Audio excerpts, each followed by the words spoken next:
Oke, selamat siang semuanya teman-teman. Kita bertemu di perkuliahan Hukum Acara Mahkamah Konstitusi. Pada meeting kali ini, kita buka perkuliahan dengan pendahuluan. Dalam mata kuliah ini, saya, Muhammad Bahrul Ulum, bersama Bapak Bayu Dwi Anggono, akan menyampaikan perkuliahan selama 1 semester penuh dengan koordinasi secara bergantian untuk mengisi perkuliahan pada mata kuliah ini. Untuk pada meeting kali ini, saya akan menyampaikan pendahuluan secara umum tentang hukum acara Mahkamah Konstitusi. Untuk materi yang akan disampaikan kurang lebih yaitu pendahuluan, asas-asas hukum acara Mahkamah Konstitusi, aspek hukum acara Mahkamah Konstitusi, penafsiran konstitusi, hukum acara PUU, hukum acara SKLN, hukum acara pembubaran partai politik, dan hukum acara penyelesaian perselisihan hasil pemilihan umum. Dan yang terakhir adalah hukum acara dugaan pelanggaran presiden dan atau wakil presiden. Nah, karena pada meeting kali ini adalah pendahuluan, maka saya akan memberikan gambaran umum tentang materi yang akan menjadi pengantar pada meeting-meeting berikutnya. Nah, kita memulai dari peristilahan. Ya, sebelum kemudian kita bicara hukum acara Mahkamah Konstitusi, itu akan ada istilah yang pertama adalah hukum acara, yang kedua adalah Mahkamah Konstitusi. Secara umum, kita mengenal hukum acara baik pada hukum acara perdata, hukum acara pidana, hukum acara peradilan tata usaha negara maupun pada mata kuliah ini adalah hukum acara Mahkamah Konstitusi. Ini membahas tentang bagaimana prosedur tata cara kita berpraktik di pengadilan. Nah, kalau kemudian kita berbicara Mahkamah Konstitusi, berarti adalah tentang prosedur beracara pada lembaga peradilan yang disebut dengan Mahkamah Konstitusi.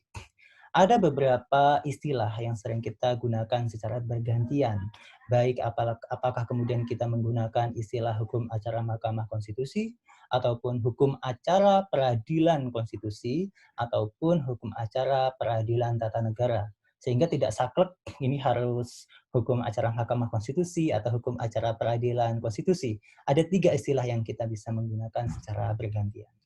Nah, untuk Mahkamah Konstitusi atau secara internasional kita mengenalnya dengan Constitutional Court.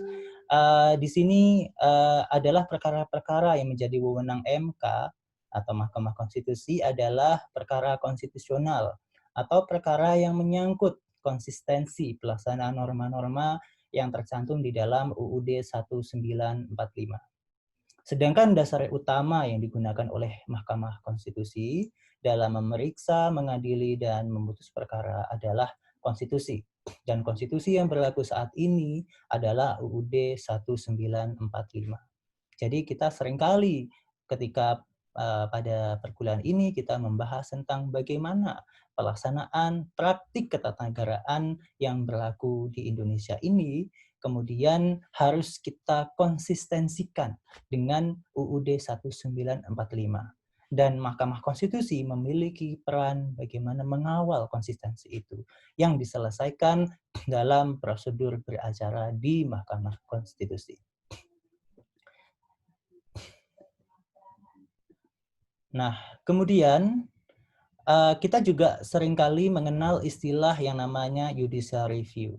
Ada yang namanya judicial review. Ada yang namanya constitutional review. Nah, istilah judicial review yang kemudian seringkali dilekatkan menjadi kewenangan Mahkamah Konstitusi itu tidak terlepas dari praktik ketatanegaraan yang berlaku di Amerika Serikat. Sejarahnya, Amerika Serikat tidak mengenal yang namanya judicial review, yang menjadi kewenangan Mahkamah Konstitusi secara umum di seluruh dunia.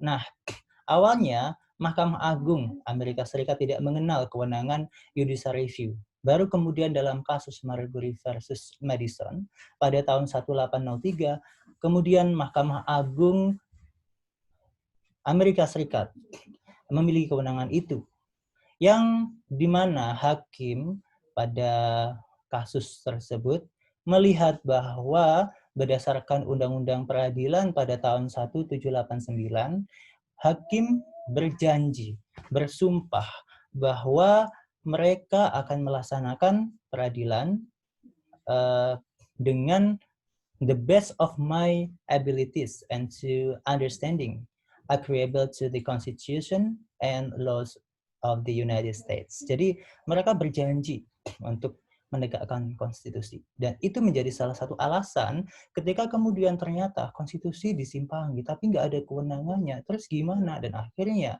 pengadilan Mahkamah Agung di Amerika Serikat berpendapat bahwa lembaga ini harus memiliki yang namanya kewenangan judicial review. Nah, setelah kemudian Mahkamah Agung Mahkamah Agung Amerika Serikat memiliki kewenangan ini, kemudian diikuti oleh lembaga-lembaga peradilan di seluruh dunia. Nah, kemudian dikenallah yang kemudian istilah judicial review. Nah, di sini seringkali kemudian ketika kita berbicara tentang judicial review, kita berbicara tentang supremasi konstitusi. Maksudnya apa? Bahwa konstitusi memiliki posisi yang paling tinggi, sehingga konstitusi menjadi landasan dalam kehidupan bertatanegara di suatu negara. Ya kan? Kalau kita berbicara dalam mata kuliah ini, kita fokus berbicara konstitusi sebagai hukum tertinggi yang berlaku di Indonesia, yaitu UUD 1945. Sehingga hukum yang bertentangan dengan konstitusi harus dinyatakan tidak memiliki kekuatan hukum yang mengikat. Sedangkan gagasan pembentukan MK di Indonesia itu ada beberapa sejarah-sejarah yang kemudian ternyata gagasan itu tidak berlangsung ketika amandemen UUD 1945 setelah kita melaksanakan reformasi. Memang Mahkamah Konstitusi Indonesia dibentuk setelah reformasi politik tahun 1998, kemudian pada amandemen UUD 1945 yang berlangsung dari tahun 1999 sampai 2002 menghasilkan yang namanya Mahkamah Konstitusi. Dan Indonesia merupakan negara ke-78 dalam pembentukan Mahkamah Konstitusi.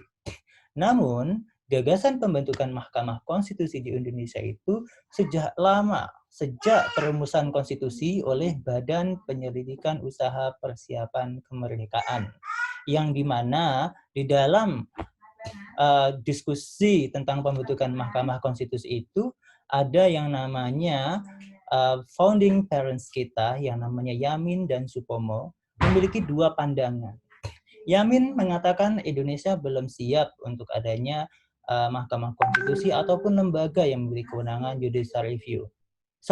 Supomo mengatakan bahwa Supomo mengatakan belum siap Indonesia memiliki lembaga yang memiliki kewenangan judicial review yang sebagaimana menjadi kewenangan Mahkamah Agung Amerika Serikat. Namun Yamin berpendapat Indonesia harusnya memiliki kewenangan itu. Salah satunya bagaimana ada lembaga yang bisa menguji kewenangan konsistensi UUD 1945. Pada sisi yang lain, Supomo juga mengatakan bahwa Indonesia juga tidak menganut trias politika, ada eksekutif, legislatif, dan yudikatif. Sehingga kemudian ini yang menjadi perdebatan, sehingga pada perumusan konstitusi tahun 1945, akhirnya kewenangan judicial review ini tidak diadopsi. Sehingga kemudian setelah kita melihat dinamika ketatanegaraan di Indonesia mulai tahun 1945 sampai 1998, gagasan kewenangan judicial review yang pada akhirnya menjadi kewenangan Mahkamah Konstitusi ini diadopsi pada amandemen UUD 1945 yang berlangsung mulai tahun 1999 sampai tahun 2002. Nah, berdasarkan pasal 24C UUD 1945, kalian bisa buka di UUD 1945 yang saat ini berlaku. Di situ ada pasal 24, pasal 24A, pasal 24B, dan pasal 24C.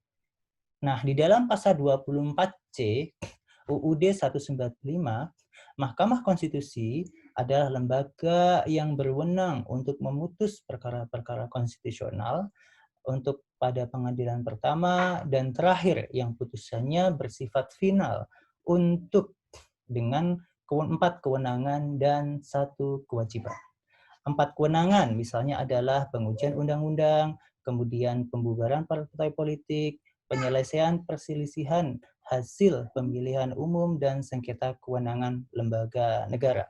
Sedangkan 1 kewajiban adalah memutus dugaan pelanggaran presiden dan atau wakil presiden yang diusulkan oleh Dewan Perwakilan Rakyat.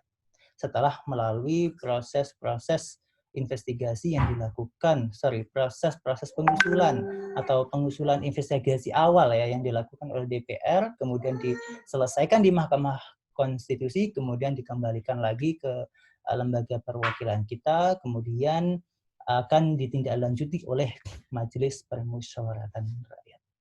Demikian meeting pada pertemuan pertama pada sesi perkuliahan kita. Terima kasih banyak. Sampai jumpa lagi di meeting yang kedua. Terima kasih.